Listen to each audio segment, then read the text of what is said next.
Just got done reading chapter 5 of Kamala Harris, The Truths We Hold. Starting chapter 6 now. Goal of me streaming this, myself reading, is to hold myself accountable to make myself read more. That's the only goal here. So, let's get into it. About, maybe, I think I'm more than halfway done.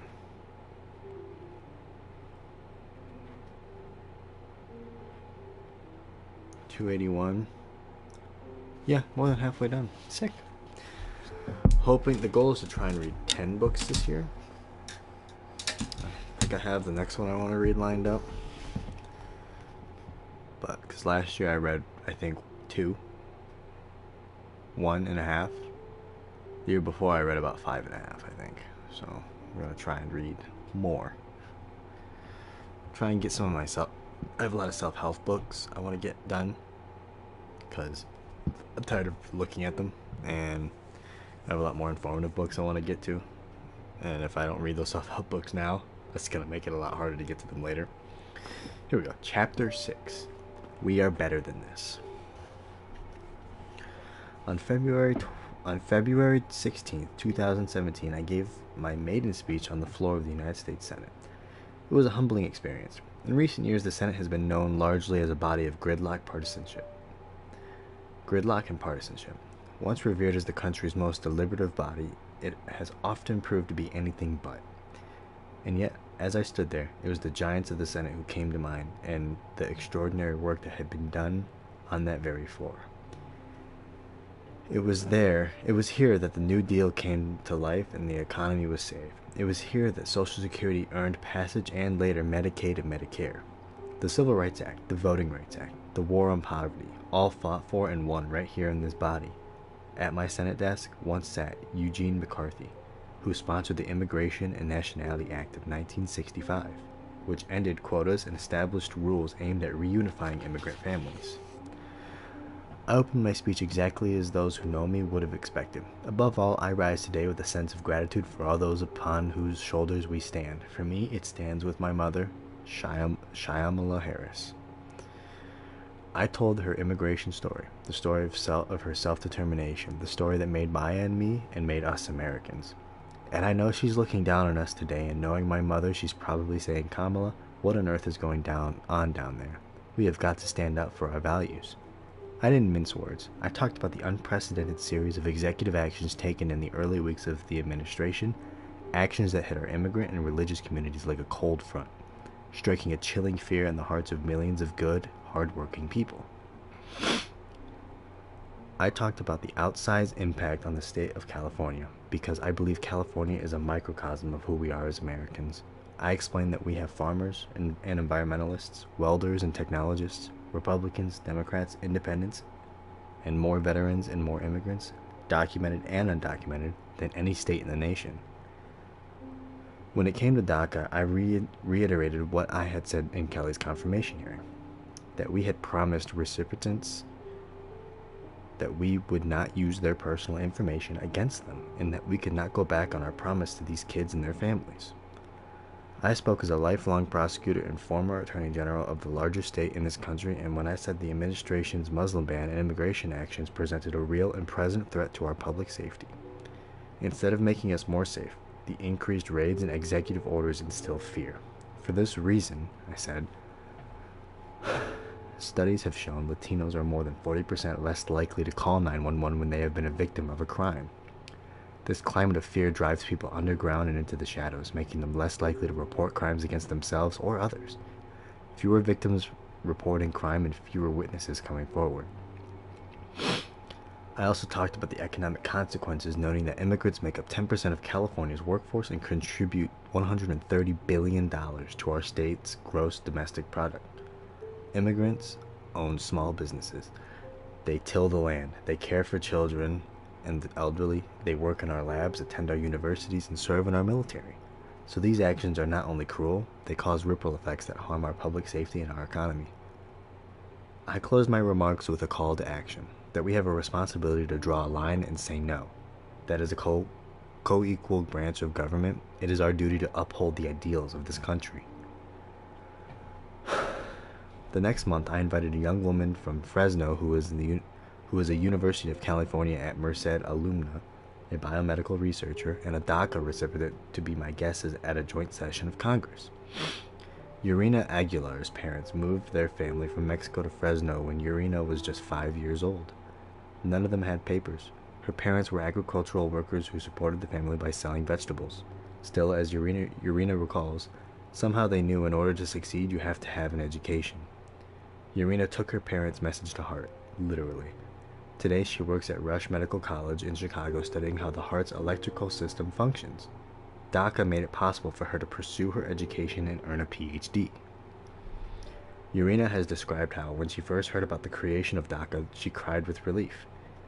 Then she went back to her research, doing her part to help others live healthier lives. As she says, science doesn't have borders. There are no limitations on its advancements. My mother would have loved her. When we talk about DACA recipients, Urena's commitment to giving back to our country is the rule, not the exception. The vast majority of DACA recipients are employed, more than 75% of them. They wear our nation's uniform, they study at our colleges and universities, and they work at U.S. companies large and small. In fact, if DACA recipients were deported, it is estimated that the U.S. economy as a whole could lose as much as $460 billion over a decade. These young people are contributing to our country in meaningful ways. I kept Urena top of mind over the course of the drama that would unfold through the year. She was the first person I thought of when September 5, 2017, Attorney General Jeff Sessions cruelly and arbitrarily announced that the administration was ending the DACA program, throwing the fates of hundreds of thousands of people into limbo.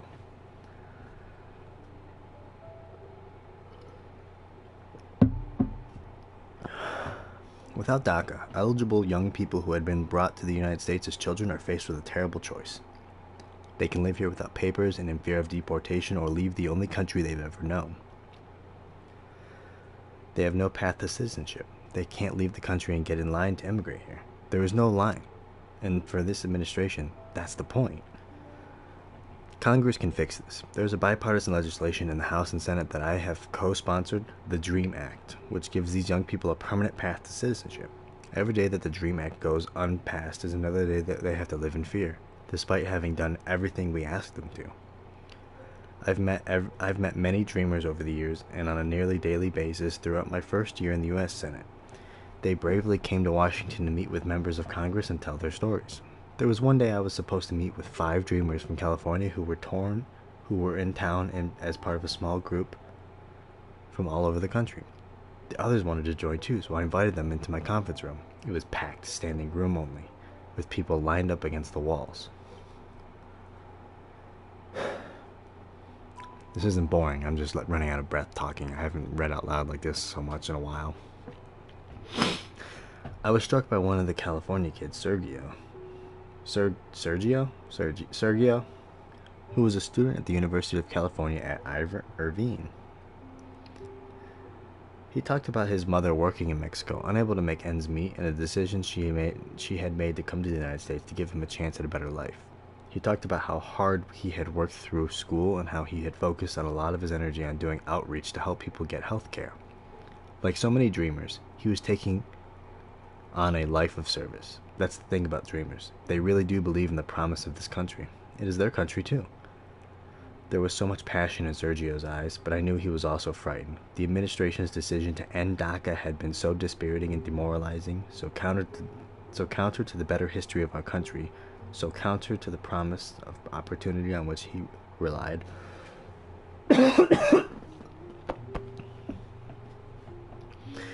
And as he and most of them searched my eyes, looking for confidence that they would be okay, I fought the pain of knowing how wrong and unfair the situation was, and that I could not on my own control the outcome. It pains me still today. 3 days after Sessions announced his actions, the University of California filed suit against the administration for wrongly and unconstitutionally violating the rights of the university and its students by rescinding the DACA program on nothing more than unreasoned executive whim.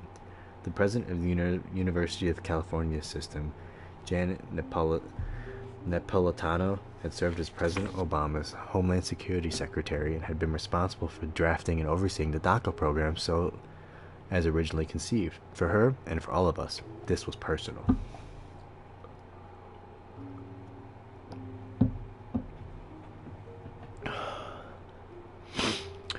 On January 10th, 2018, the federal court sided with the university, issuing a temporary nationwide injunction blocking the government's decision. This was a huge relief as it restarted the DACA program and halted the administration action. But the operative word is temporary. Congress must still act to provide these young people with permanent protection and from deportation, which can come only through legislation. Until then, dreamers will remain in constant fear that a new court decision could rip them away from their families in the only country they've called home. And with a solid conservative majority on the Supreme Court, there's every reason to believe that such a reversal could be forthcoming. February 2018 was a pivotal month in the immigration fight. The administration continued its cruel and outrageous conduct, going so far as to remove a reference to the United States as a nation of immigrants from the mission statement of the agency responsible for the citizenship and immigration services. Meanwhile, the administration and many congressional Republicans effectively held the Dreamers hostage. As part of the budget bill debates to fund the government, the Senate had agreed to take a vote on the DREAM Act, which would create a path to citizenship for Dreamers, but there was a catch. In exchange, the legislation included $25 billion in taxpayer money to build a wall on the border with Mexico. There was a number of reasons why I opposed this. Purely from a dollars and cents perspective, it was a total waste of taxpayer money. I am a strong believer in border security, but experts agree that a wall will not secure our border. Moreover, I worried that those billions of dollars would be used to implement the administration's anti-immigrant agenda, including raids that target California and its residents and families across the country. For the same price tag, we could do anything from funding a full-scale effort to combat the opioid crisis to expanding rural broadband and upgrading critical infrastructure. But there was a bigger reason to oppose the border wall. A useless wall on the southern border would be nothing more than a symbol, a monument standing in opposition not just everything I value, but to the fundamental values upon which this country was built. The Statue of Liberty is the monument that defines to the world who we are. Emma Lazarus's words, "Give me your tired, your poor, your huddled masses yearning to breathe free," speak to our true character, a generous country that respects and embraces those who have made the difficult journey to our shores, often fleeing harm, that sees our quintessentially optimistic, can-do spirit in those who aspire to make the American dream their own. How could I vote to build what would be little more than a monument, designed to send a cold, hard message, keep out?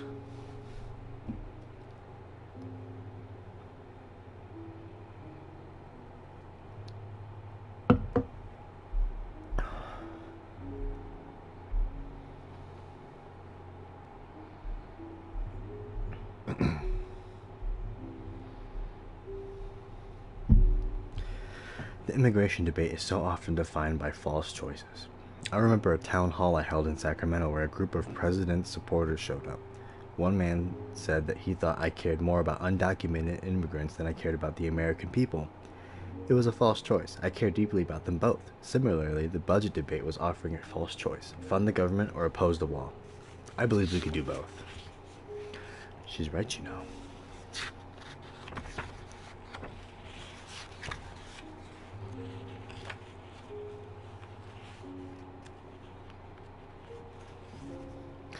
In the end, we were presented with two bills. I was proud to support the first, a bipartisan compromise drafted by Senators Chris Coons, a Democrat from Delaware, and the late John McCain, a Republican from Arizona, which included measures to protect Dreamers from deportation and provide them with a path to citizenship, and did not include funding for the wall. The other proposal, which included the DREAM Act in exchange for the wall, was something I simply couldn't get behind, regardless of the pressure. I voted against it. Ultimately, neither of the bills became law. The fight on behalf of Dreamers continues, and here's what I believe. These young people were brought into our country in many cases before they could walk or talk, through no choice of their own. This is the only country they've ever known, and this is their home. They're contributing. So I won't let up until they are recognized as the Americans they are. What a lady. Okay, it's not done. There's a little gap. And right there, I'm going to put this bookmark right here, just in case. I'm going to be right back. I'm going to refill my cup. I'm getting a dry throat reading so much out loud.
Okay.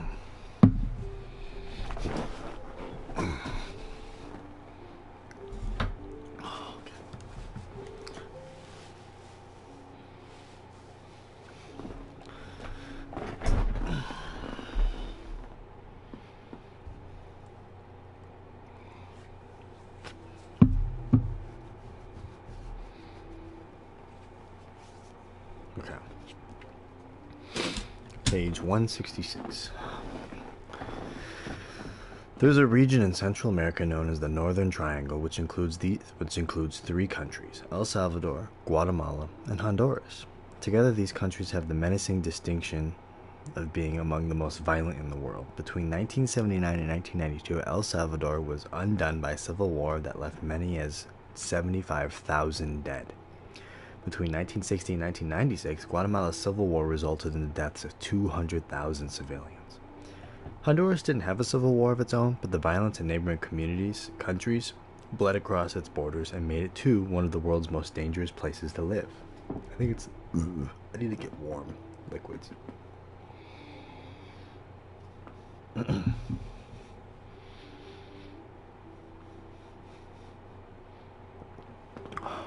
to keep it in my mouth warming up a little bit. Kind of gross, but... Even after the wars ended, the violence didn't. A broken economy with deep poverty and few jobs, awash in more people have been killed and kidnapped in the Northern Triangle than in some of the world's most brutal wars. Between 2011 and 2014, nearly 50,000 people were murdered in the Northern Triangle, and just 5% of the deaths resulted in judicial convictions. For residents of these countries, life is often defined by terror. Gang violence, drug trafficking, and corruption are rampant. The largest and most notorious of these transnational criminal organizations, MS-13 and MARA-18, are reported to include as many as 85,000 members worldwide. They extort small business owners and residents in poor neighborhoods into paying hundreds of millions of dollars each and every year. Those who don't pay risk death for them and their families. Gangs recruit young men to join their ranks through threats and intimidation, and they force teenage girls to endure sexual violence as so-called gang girlfriends. Indeed, for women and girls in these countries, violence is systemic. In July 2014, the UN Special Rapporteur on Violence Against Women reported that violent deaths of women in Honduras had risen by 263.4% between 2005 and 2013. There are stories of children being robbed, raped, murdered, and including an 11-year-old girl in Honduras whose killers slashed her throat and stuffed her underwear in it. If there was a ground zero for brutality and bleakness, the Northern Triangle would be it. The only option is escape. And so hundreds of thousands of people have fled the region into neighboring countries and up through Mexico to the United States. In the past, we have welcomed asylum seekers in accordance with international law, granting them special protected status because of the severity of the hardships they face. Sometimes they come as families, but all too often the journey is impossible to afford, leaving parents with excruciating choice. Do they keep the children close, but in the midst of moral peril? Or do they send them to the United States, knowing that if they survive the perilous journey that they will have a chance to be safe and free? In the summer of 2014, an unprecedented surge of tens of thousands of children and adolescents fled the violence of the Northern Triangle through human smuggling networks that brought them to the United States.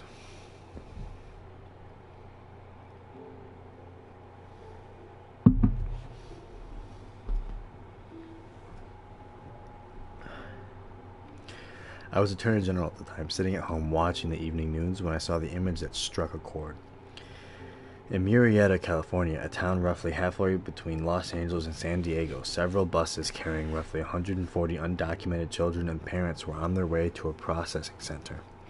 A crowd had gathered, blocking the street, waving flags and signs and yelling, "Nobody wants you, you're not welcome, turn around and go back home." There were children inside the buses, looking out of their windows at faces filled with hate and vitriol.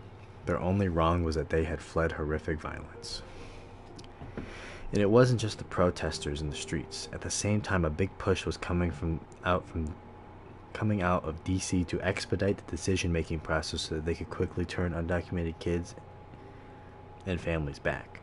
The aim was to assess and reach asylum decisions in about 2 weeks. Now, to be clear, the process requires someone to make a decision about whether the asylum seeker was fleeing real harm. That means that children have to share facts and tell a story in a comprehensive way. I knew, having prosecuted child sexual assault, that in these types of cases, it takes a long time to earn a child's trust and for a child to be able to tell his or her story in a court of law. What was worse, I learned that these asylum-seeking kids had no right to a lawyer to guide them through the process. And that mattered a great deal. If you don't have a lawyer, there's about a 90% chance that you will lose your asylum case. If you have legal advice, there's about a 50% chance you will prevail. Given that deportation would take these children back into the heart of danger, whether or not they had a lawyer was a matter of life and death. I had to do something about this. I knew that there wasn't any time to waste, so I personally got on the phone with managing partners of some of the most prestigious law firms in California, as well as corporate lawyers from big entertainment companies like Walt Disney and Warner Bros. Entertainment, and asked them to come to my office to help me make sure these children, some as young as 8 years old, had lawyers and thus had access to due process. Representatives from dozens of law firms convened in the conference room of my downtown Los Angeles office, and I took the role of auctioneer. Okay, can I get 500 hours of pro bono from you? How about you? And you? What about your firm? What can you guys do for us? Soon after, we held a similar meeting in Northern California where I did the same. We rallied the private lawyers to work through some of the community agencies that was offering legal services to help unaccompanied kids. And then I sponsored legislation to provide $3 million to other nonprofits that were providing these children with legal representation. This was my first experience with the crisis in the Northern Triangle and the consequences it had wrought on children and families, but it wouldn't be the last.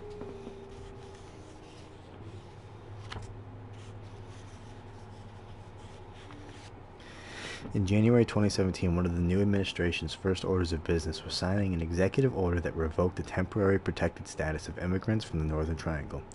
As a result, some 350,000 immigrants are in the process of losing their right to live and work in the United States. The administration also ordered a change in the way asylum cases are considered, making it more difficult for immigrants to establish a legal basis for staying in the United States. Between February and June 2017, the number of applicants found to be eligible for asylum dropped by 10%. In March 2017, Secretary Kelly went on CNN where he was asked about a report that, in order to deter more people from the Northern Triangle from coming to the United States, he was actively considering the possibility of forcibly separating parents from their children at the border. I would do almost anything to deter the people from Central America from getting on this very, very dangerous network that brings them up through Mexico into the United States, he said, confirming that it was under consideration. Shortly thereafter, Elaine Duke, the Deputy Secretary of Homeland Security, appeared before the Homeland Security Committee. Do you know when this is supposed to take effect? I asked her, trying to gauge the likelihood that something so atrocious could be underway.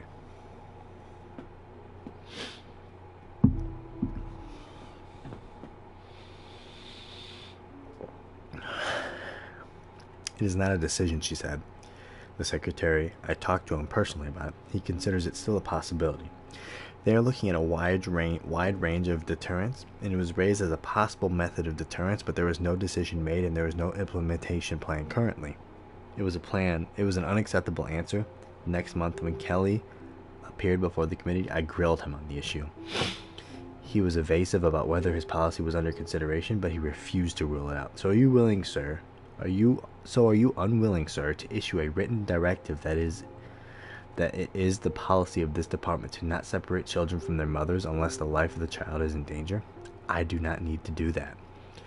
I continued to press for answers through the end of 2017 into 2018, but DHS was not forthcoming. Then, on April 6, 2018, Attorney General Sessions announced a zero-tolerance policy at the border, meaning that the administration would refer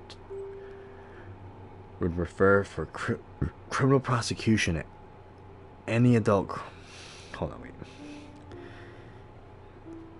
Attorney General Sessions announced a zero-tolerance policy at the border, meaning that the administration would refer for criminal prosecution any adult crossing the border illegally regardless of the reason, and that this could include separating children from their parents.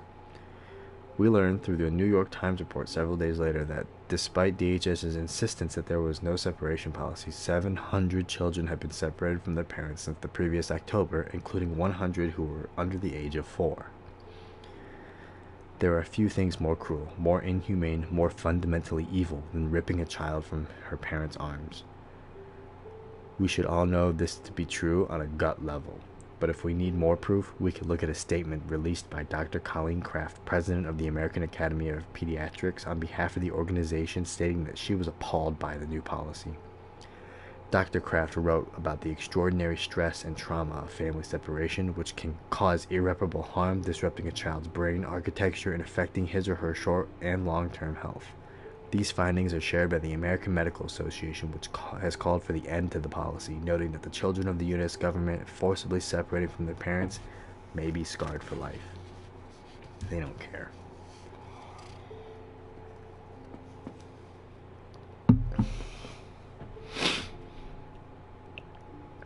The administration claimed that it wouldn't separate families seeking asylum if they arrived at an official port of entry as opposed to other parts of the border. But that didn't hold true. There were reports of a 6-year-old girl from the Democratic Republic of Congo who was taken from her mother when they arrived at the San Diego port of entry seeking asylum, even though the mother was able to establish a credible fear of persecution. This was just one of many documented cases of family separation at ports of entry. A blind 6-year-old was taken from her mother. So was an 18-month-old. This wasn't just a tragedy, it was a violation of international law.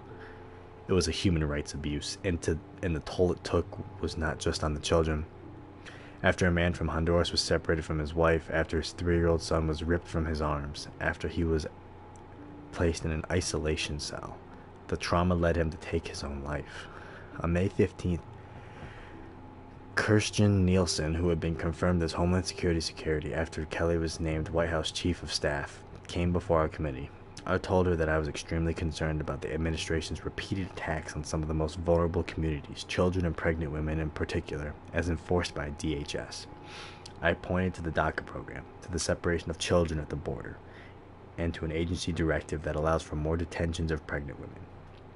I expressed concern about a new information sharing system between the Office of Refugee Resettlement and ICE that is likely to have a chilling effect on sponsors who otherwise would be willing to come forward to provide for unaccompanied minors because of fear that doing so would lead to their own deportation.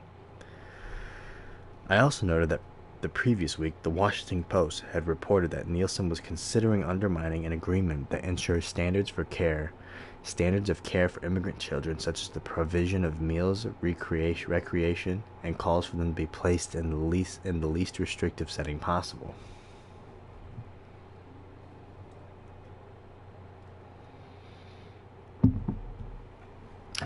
I told her that the administration had routinely provided misleading information to the community and had even gone so far as to claim that the policies many consider to be cruel, such as routinely separating families, are carried out in the best interest of the child. So my question to you is, last Thursday, the New York Times reported that the president had directed you to separate children from their parents when they cross into the United States as a way to deter illegal immigrants. Is that correct? Have you been directed to separate parents from children as a method of deterrence of undocumented immigration?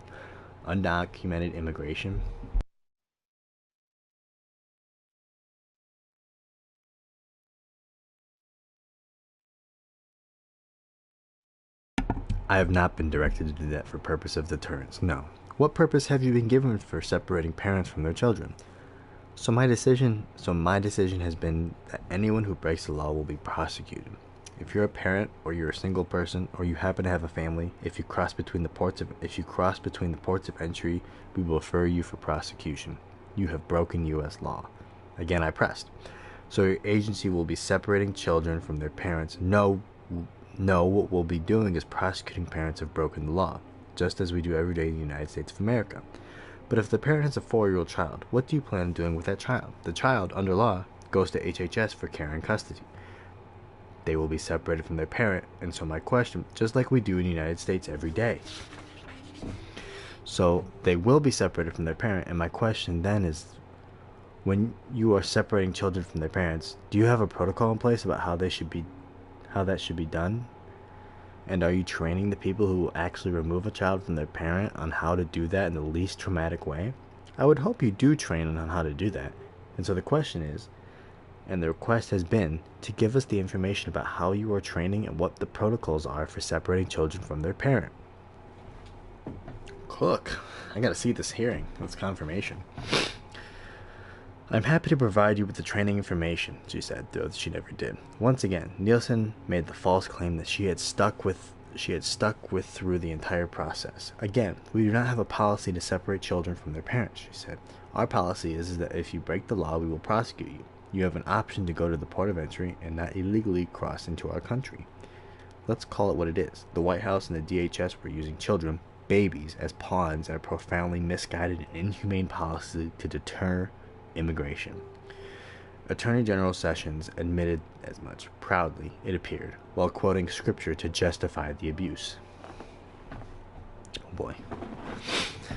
Persons who violate the law of our nation are subject to prosecution. I would cite you to the Apostle Paul and his clear and wise command in Romans 13 to obey the laws of government because God has ordained them for purpose and order, he said, seemingly forgetting or admitting all the teachings of Christ in the process.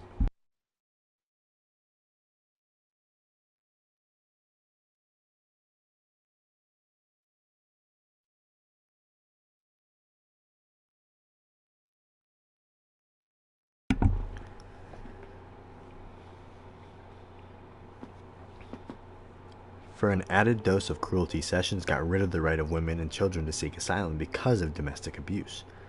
I often describe the balance of our democracy as resting on 4 legs, 3 independent, co-equal branches of government, and a free independent press. As this horror unfolded, the press worked tirelessly to safeguard our true values. Crews of reporters went down to our southern border, filming, filing, and reporting in real time, showing Americans what was really going on, bringing the crisis into our living rooms. The vivid daily coverage informed and inspired a public outcry that eventually forced the administration to backtrack, at least temporarily. My throat's getting so dry. How much water I drink.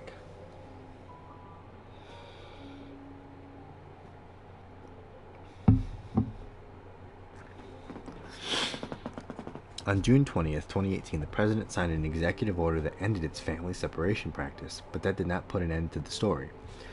Rather than separating families, the new administration policy was to hold those families indefinitely behind bars. As of this writing, jailing innocent children remains the policy of the United States. Children remain separated from their parents, and in the aftermath of the executive order, we were still greeted with headlines like this one from the Texas Tribune. Immigrant toddlers ordered to appear in court alone. On a hot, dry day at the end of June, I visited the Otay Mesa Detention Center not far from the border between California and Mexico. I've seen many prisons. Otay Mesa was identical in appearance. To get in the facility, which is surrounded by chain link fences and barbed wire, you have to pass through multiple checkpoints. One gate opens, you stand in the middle area, and then it shuts behind you before another opens ahead. For anyone detained there, it sends a strong signal that you are locked away from the world. Once inside the building, I met with mothers who had been separated from their children. They were wearing blue jumpsuits with the word detainee in black letters on their backs.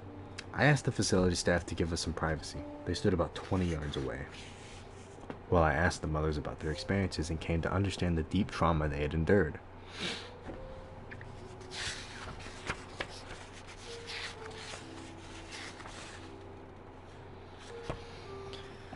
Olga told me that she hadn't seen her 4 children, ages 17, 16, 12, and 8, in nearly 2 months, and that she wasn't even sure where they were. She had fled domestic violence in Honduras, taking a flight to Mexico. She stopped at the Tapachula shelter in Mexico, where she learned that there was a caravan helping asylum seekers get to the United States. It wasn't going to cost her any money, and it was going to drop her off in Tijuana, just south of the border.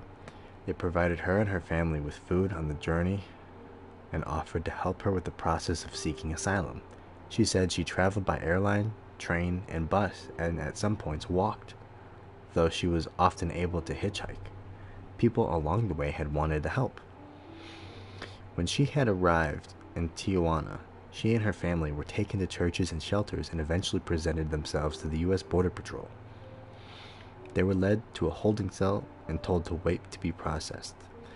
That was when her children were taken from her. With no warning or explanation, she pleaded with the Border Patrol agents to tell her where her children had been taken.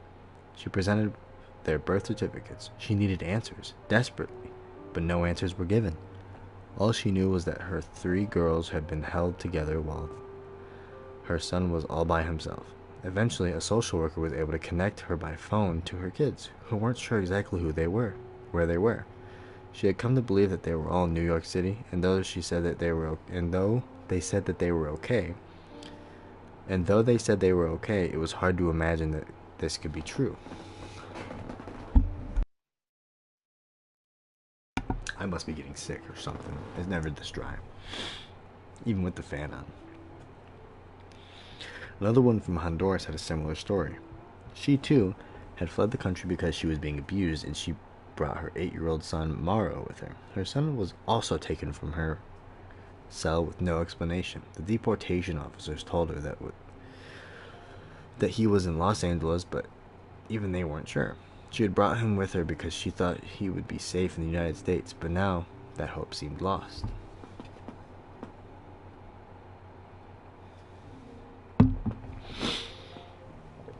The Department of Homeland Security had said that families seeking asylum at ports of entry would not be separated from one another, but when another woman in Otay Mesa, Morena, left El Salvador and presented herself with her 2 boys, ages 12 and 5, at the San Isidro Land Port of Entry Processing Center, her children were ripped away from her.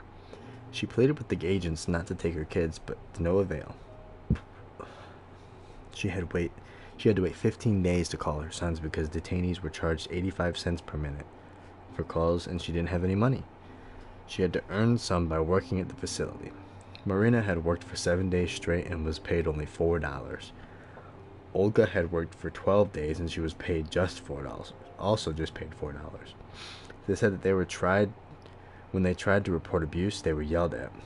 They told me they'd receive a lot of verbal abuse from the officers and had been forced to work late at night after long days of waiting for their hearings.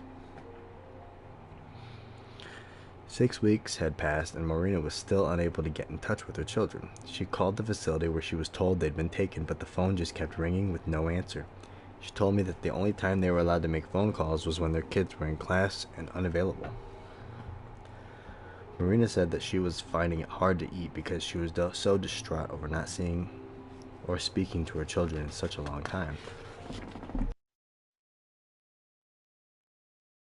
When I spoke with the guards at the detention center, I had a lot of questions and the answers didn't add up. They told me, for example, that video conferencing with kids was a service they offered that was available anytime for free. They assured me that phone calls were free too, but when I asked the mothers if they knew this, they immediately said no. They didn't even know that video conferencing was available, and when I returned to Washington and took part in a Judiciary Committee hearing with Matthew Albans, Executive Associate Director of Enforcement and Removal Operations at ICE, our exchange on this topic was revealing. Oh boy, here we go.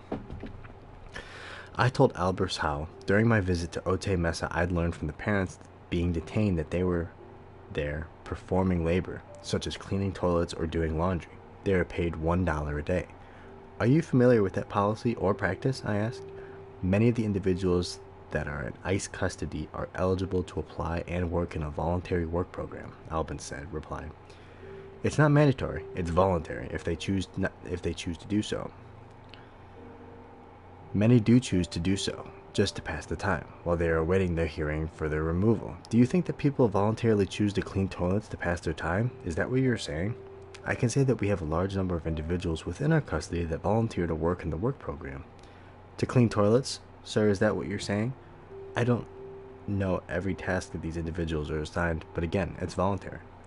Voluntary? I don't think so. The most shocking answer I got during my time at Otay Mesa was when I asked the detention facility staff the question many people had asked me. Who was responsible for leading the process to reunite these families? They looked around at one another blankly for a few seconds, until one, who was apparently more senior than the others, answered. That would be me. He admitted that he had no idea what the plan was or the status of reunification efforts.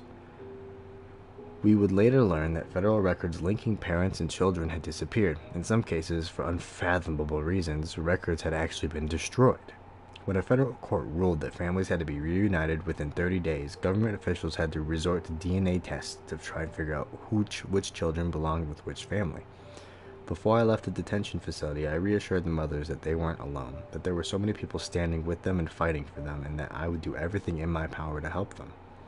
As I walked down the long driveway towards the exit, I saw the solidarity personified. Hundreds of people had gathered outside the fence holding vigil in support of the families. People of all ages and backgrounds, children, students, parents, and grandparents had traveled to Otay Mesa because they shared the anguish and the heartbreak of the mothers inside.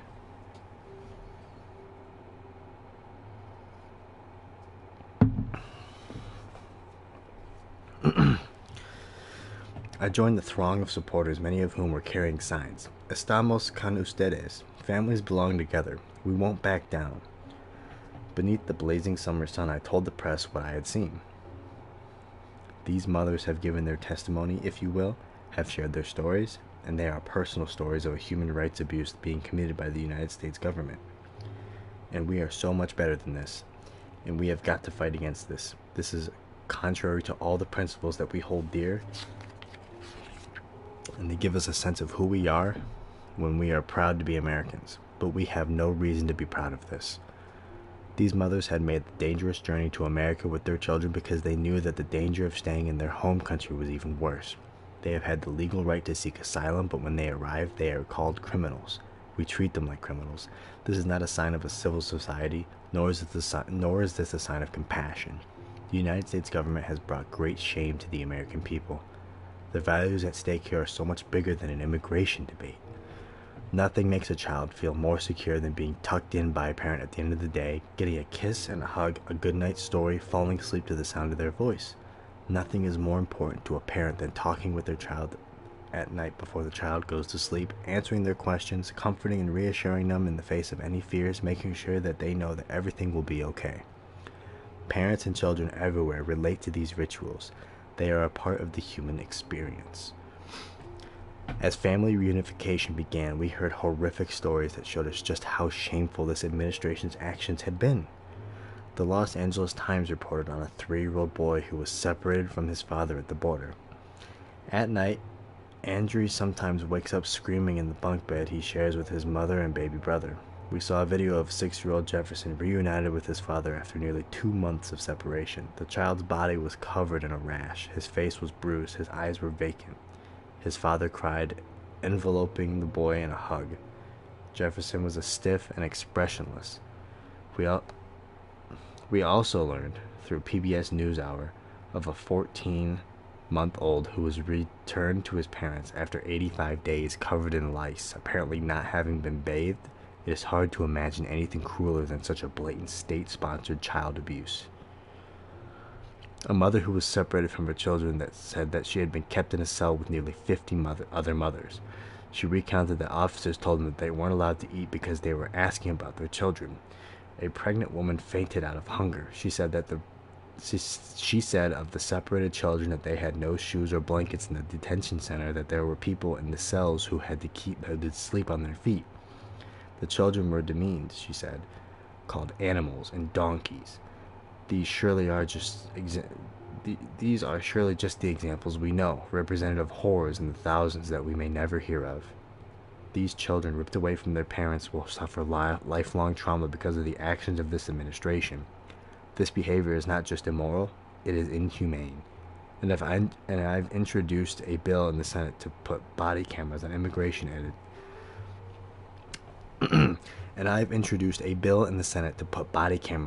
on immigration agents so that we can deter such bad behavior and create transparency and accountability. A society is judged by the way it treats its children, and history will judge us harshly for this. Most Americans know that already. Most Americans are appalled and ashamed. We are better than this, and we must make a right with the wrongs that this administration has committed in our name. Alright, chapter 7. We are done with this chapter. That was horrifying. Are you kidding me? That's what we do? That's what we did? It's probably worse now. Dickhead's back in office.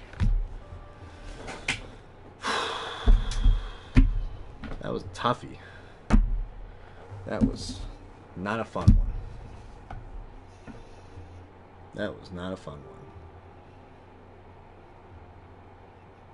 Whew.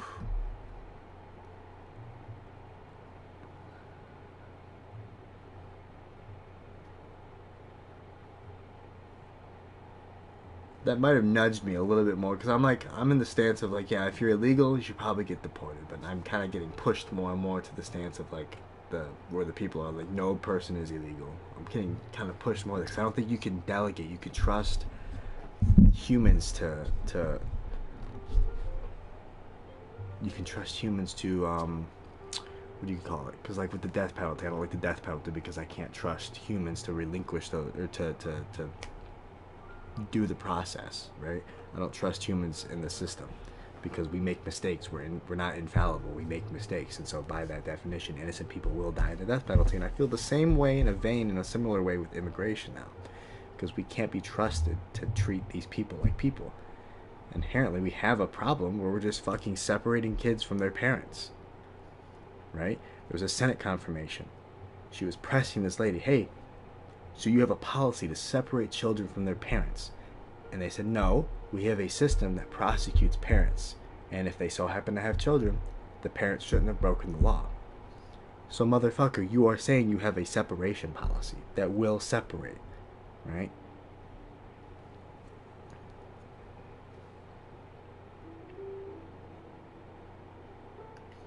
And because the heat got so bad, they had to create cages to put them in. Or detention centers, I'm sorry. They started just putting them all in detention because the cages were there before Trump. I think they got built around Obama's agency. I haven't read much about that. But they got put, instead of separating them, ripping them away from each other. Right? Because the current administration right now, as of today, wants to just... What was the head? I forgot. I think he got confirmed. I don't remember, but he was Trump assigned him as his immigration head guy. Said... they want to end birthright citizenship. And we said, okay, so the children here, they're citizens, but the parents aren't. And when you deport those illegal immigrant parents, are you going to separate them from the children? Do you believe in separating families? No, I don't think we should separate families. So, okay, so then what are you going to do? Send the kids with them. So you're going to deport American citizens who were born here, become citizens? Let's remove birthright citizenship. I had a buddy text me. Buddy, he's a cool guy, but I think he's just suffering from ignorance. And he's like, no, the 14th Amendment, right, which has, hold on.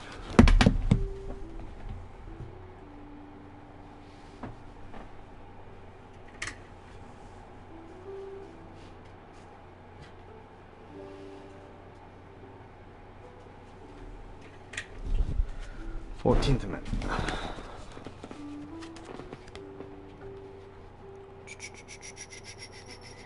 Lesser Mandola. Thank you.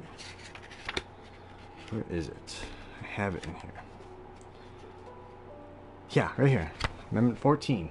Okay, Constitution.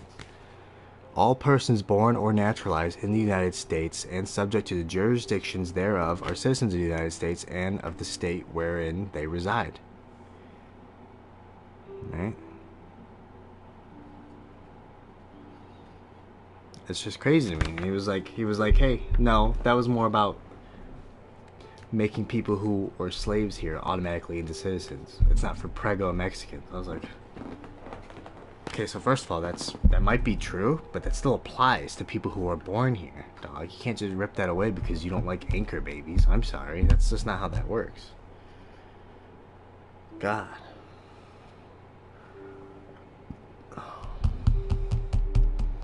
The more I read this book, the more I'm getting blackpilled on our fucking immigration problem. I already didn't like the idea of trying to get rid of a fucking amendment with an executive order. Like, I don't know if that was just a performative action or if he's just so goddamn senile that he thinks he can just revoke amendments. Maybe, I don't know, because like, what if that was upheld by the Supreme Court? I don't know. That's so crazy to me. But, alright, well, thank you for the follow or the subscribe. I'll probably be back tomorrow, same time, finish to read chapter 7. Everybody, trying to finish this book. I don't know how many chapters there are. How many are there? 'Cause I'm loving this book. It's a good ass book. It's probably one of my favorites. I think, yeah. I mean, okay. Admittedly, the vegan one was really rough for me to read. I was like, dude, I could not put it down. There are 10 chapters. So we're at chapter 7. 70% of the way through the book. Nice. Well, I'll be back tomorrow. Thank you for watching. Or listening, whichever. Blew my mind. I'm probably gonna, at work tomorrow, watch a couple of videos on this shit. That's crazy. Bye-bye.